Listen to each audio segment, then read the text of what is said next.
Government of Uganda,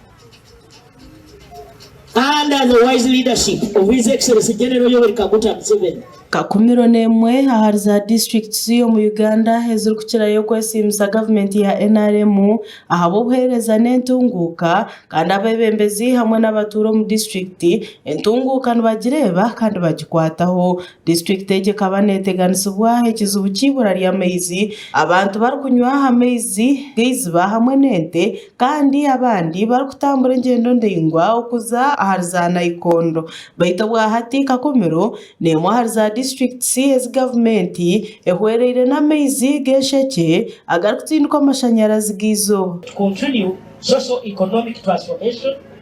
if families no longer walk long distances to fetch water. There is more time to engage in productive activities. Na sub-counties is so the water coverage was around 23, but with the work that we have so far done, the extensions that we have done,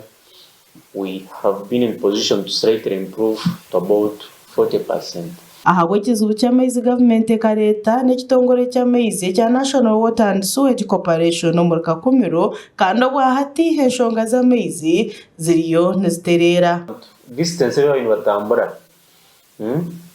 kurgo uwabo muka kuzabuta sources reduced totally reduced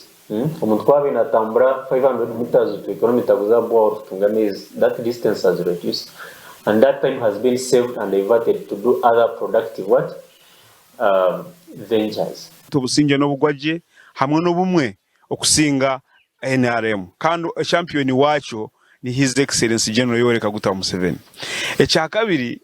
abatuhulikize kandi abali kundebeze shaha enyuma ho Kakumiro tukatutine ngudo akabonero kitu kutwatibaga turi kuzanka Kampala no bucweke bindi akabonero kitu kakakali omucucu ha mugongo abebembezi mu district egi nibagira ngo nehuru ya President Museveni ya 4 ekamodo ehinduira abantu hombientasi but neighbors have coped to actually very poor but they have coped. They go that side this side and at least they are living. They are doing something for themselves. Why I choose 4 ekamodo? The average land holding capacity in Bunyoro, they are 4 acres. Chairman wa Kakumiro Center Joseph nagira ngo Kakumiro kuyashazirwe hari kibare umwaka gwa 2016 obuhereza wayongera kwikahiyo mbantu na sente za PDM zeyongeye. Bonali ninja Kakumiro nkasanga Kakumiro district ekabeina emiruka 5 but as I talk now tuine emiruka 15 ekabeina amagomborora 9 but as we talk now ina amagomborora town council bitwaliremu 24 nichi obuhereza bwayongera hayi ebyo byona biri omumbera za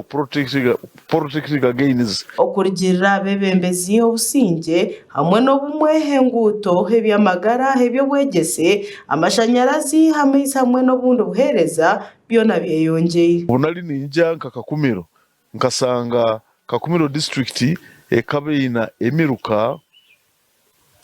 5 but as I talk now tuine emiruka 15 ekabeina amagomborora 9 but as we talk now ina amagomborora town council bitwaliremu 24 nichi obuhereza bwayongera hayi ebyo byona biri omumbera za protect against nangwa bitari nebyen ebyabahekera aba ADF tubihireho nabindi bizubu tukaba twine obutakwatagana twine kizibu cyenganda eco kureberaho enyimaho tucyali mugureta kibale tukatungaho chairman wabereho ariyo mufuruki kuyalira karuru abanyoro bayanga nginga Kakumiro bwa hati ne mwari za district mu Rubunyoro ezombekire office nungi bwanyuma yo kutunga sente okurwa mu central government ecyombeke kinacyo nikisha kwigurwaho umwebembezi w'ihanga izoberi yanyenshakare agagasha konesi master yawe abwata ya West mu Kakumiro.